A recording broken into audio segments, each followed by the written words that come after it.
Thursday evening, I was driving home from a meeting, and this car passed me with one of those vanity license plates on it. And unlike most times, a lot of times I'll look at those plates and then I have to start thinking, okay, what are they trying to say, and sort through and try and discern the clues. This one just boldly made a proclamation. And it was 6 letters that was a synonym for the word rejoice. The scriptures are filled with images of rejoicing. Prodigal child coming home. Pearls of great price being found.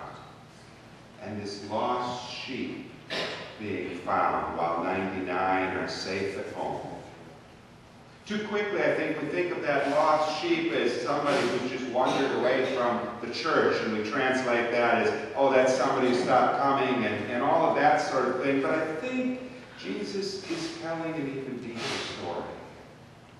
It seems Jesus has this affinity for those who have no affinity with God or organized religion, who feel too broken, too estranged, too wounded, too out of touch to even know what religious community can be or is. That just came out in June, and it reminds me a bit of the lost sheep, and it reminds me a bit of Jesus' whispers of embracing and people being loved just as they are. Songs by Colby Calais, and it's called Try, and the verses go like this. Put your makeup on, get your nails done, curl your hair, run the extra mile, keep it slim so they like you. Do they like you? Get your shopping on at the mall, max your credit cards, you don't have to choose, buy it all, so they like you. Do they like you? And then the refrain sounds like Jesus whispering this word of grace. It is wonderful. The refrain says, you don't have to try so hard. You don't have to give it all away. You just have to get up. Get up. You don't have to change a single thing. Powerful words directed at women in this case, and I love them. I have a daughter. I raised a daughter, and along the way discovered a bit of what it is like to be a woman in this culture and to struggle with what seems to be increasing expectations, 24/7 expectations, to be bombarded by them. This last week, I read a bit of a study, and it said that girls are more likely, when they fail at something, the very first time, to say the words in their mind, that means I can't ever. And it's just for girls, and I'm not sure it's just about teens and children, and I'm not sure it doesn't reflect the very next song. See, I saw that license plate, and then I heard Colby Calais' song, Come On, Try, immediately afterward. And then another song came on the radio, a very new song as well. In fact, I never heard it before, but I went home and I looked up the words on the internet.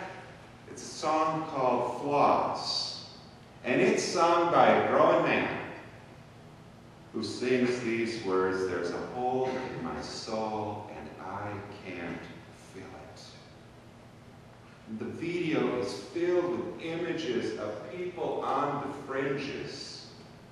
People looking for ways to fill that hole in their soul, and over time, the 4 minutes, the video switches from the pain to people connecting and caring for one another and building relationships, and slowly starting to have that emptiness filled.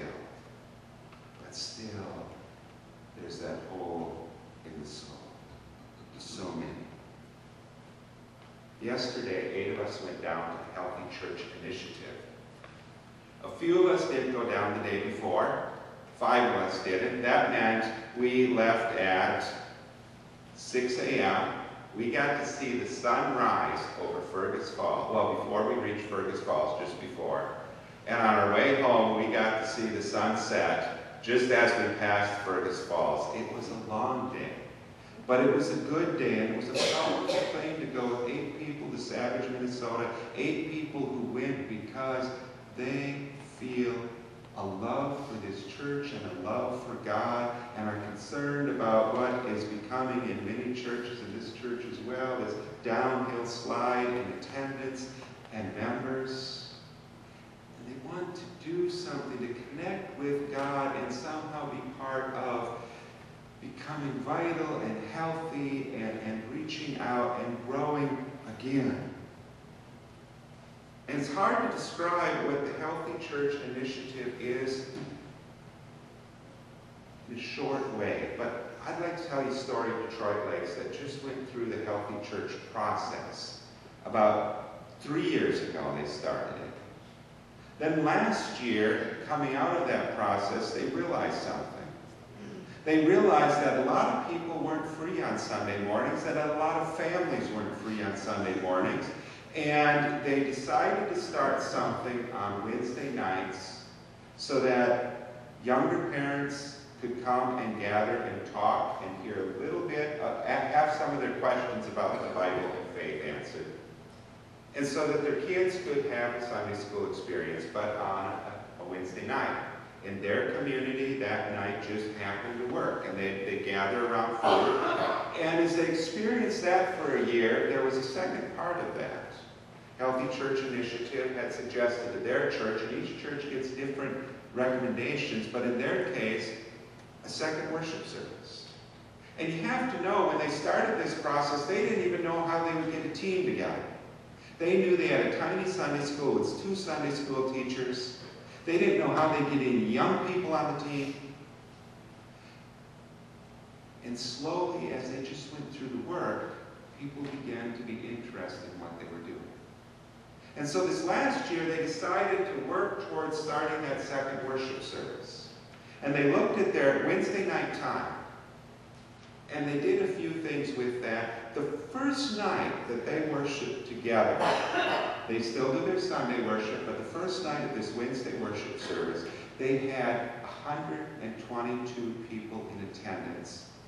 That 80% of them had no church home before connecting with the Detroit Lakes United Methodist Church.